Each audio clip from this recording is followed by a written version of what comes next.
Here's a suggestion. It might be a good idea to remove this nut on the pulley for the power steering pump before you get the pump out of the car. Let's see, because this thing is on here pretty good. Yeah, this pressure hose does not want to come off of here. I'm glad I didn't try this this from underneath. This thing's really stuck onto the line. Yeah, another thing, make sure you you order new hoses, because I might end up wrecking these trying to take them off. This is a point that I usually find out that the new hoses I got don't fit the old ones, but let's see. Bear with me.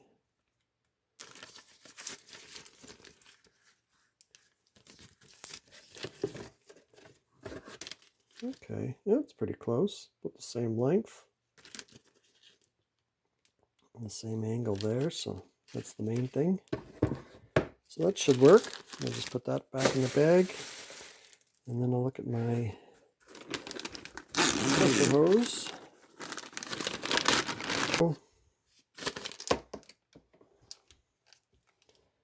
Yeah, that looks pretty close. Maybe it's bent up a little earlier, but this thing, I might take this off. This is going to go back to this rebuilder. Oh, that's spring-loaded. Huh, that's kind of weird. It's got a little something in there. Anyways, I'll push this back in. Put that back on. Let that be somebody else's problem. Now, I'm going to just turn this thing around and see if I can work on this pulley again. Get this out. Oh, a lot of fluid came out of there. There we go. All over the floor of my garage. Yay.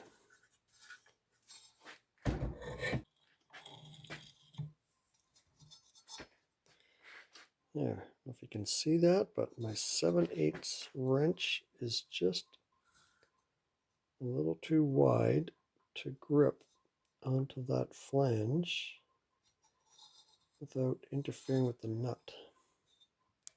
So I need to find something else.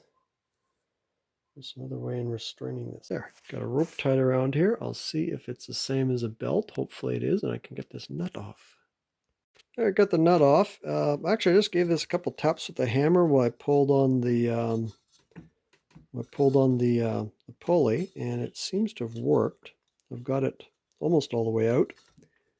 Actually, it's pretty much off now. Mount off of this, and then I can get the new one ready to go. Actually, that doesn't look very oily around there. I wonder if it's leaking. It leaks somewhere else on here. It mostly, well, that might be greasy on the back because that's where I was working, but maybe I didn't need to replace this. Well, too late now. It's out. There. This piece just came off like this. It had a little space underneath it. Hopefully I remember how to take that out. And it comes off the back. I'll just set that down there and finish working on this part. And it should be done. There. Whoops. Ah. And I get fluid everywhere. Alright, let's grab my new one out of the box.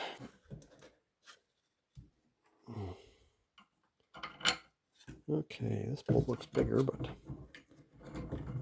is that bigger? Okay, that's threading in, good. Put that on. Put this one on. One grunt or two? I think it's 2 grunts. I need a grunt again. That'll be the right torque.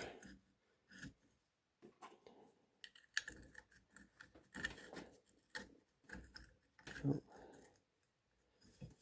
Set that. Ooh, that's a wrong bolt. Don't put this. Ooh, shit. This doesn't have the stud in the back. Hang on, there's something missing there. Whoa!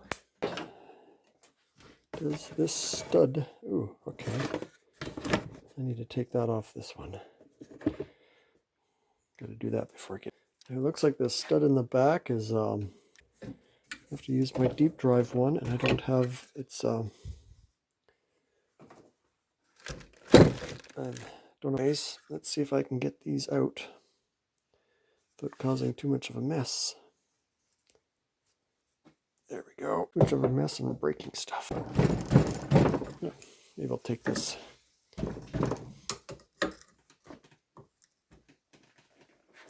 The other one comes. There we go. That's off. And this one might be a little more difficult.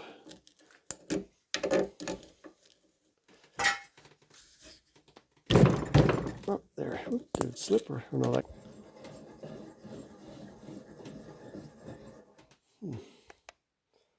So they're the same. I think these have rubber plugs in them. I'm going to take this out. There we go. That one's out.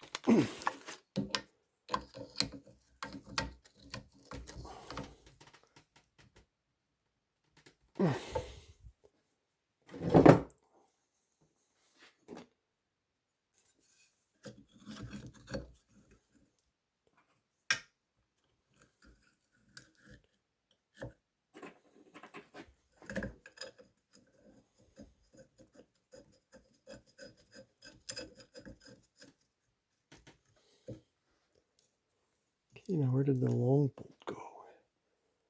Oh, there it is. 16th. There.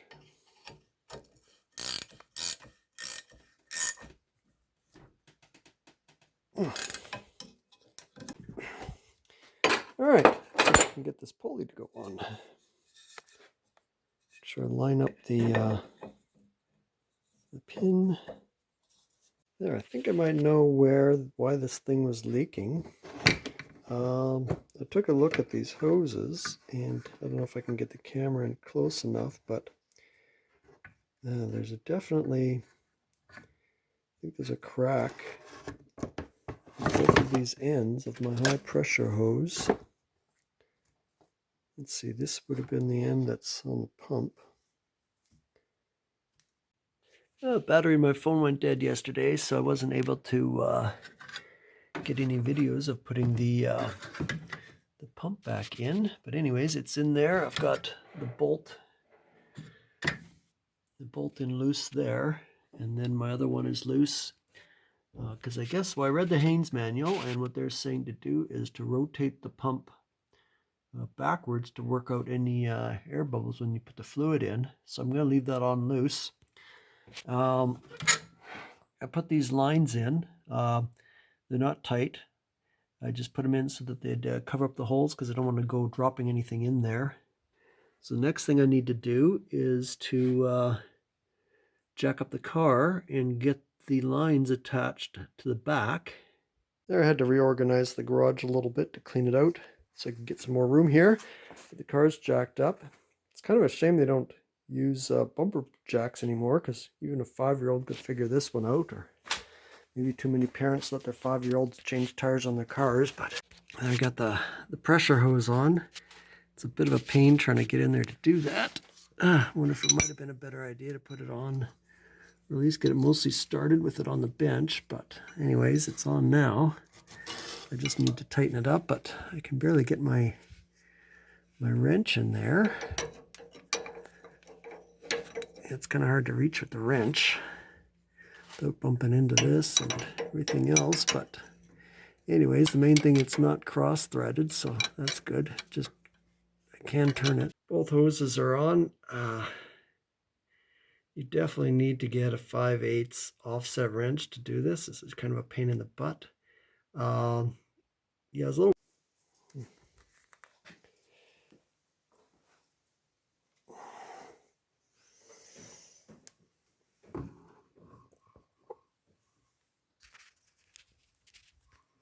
I'm trying to put the fluid in on this thing is tough. There's like a mile of front end.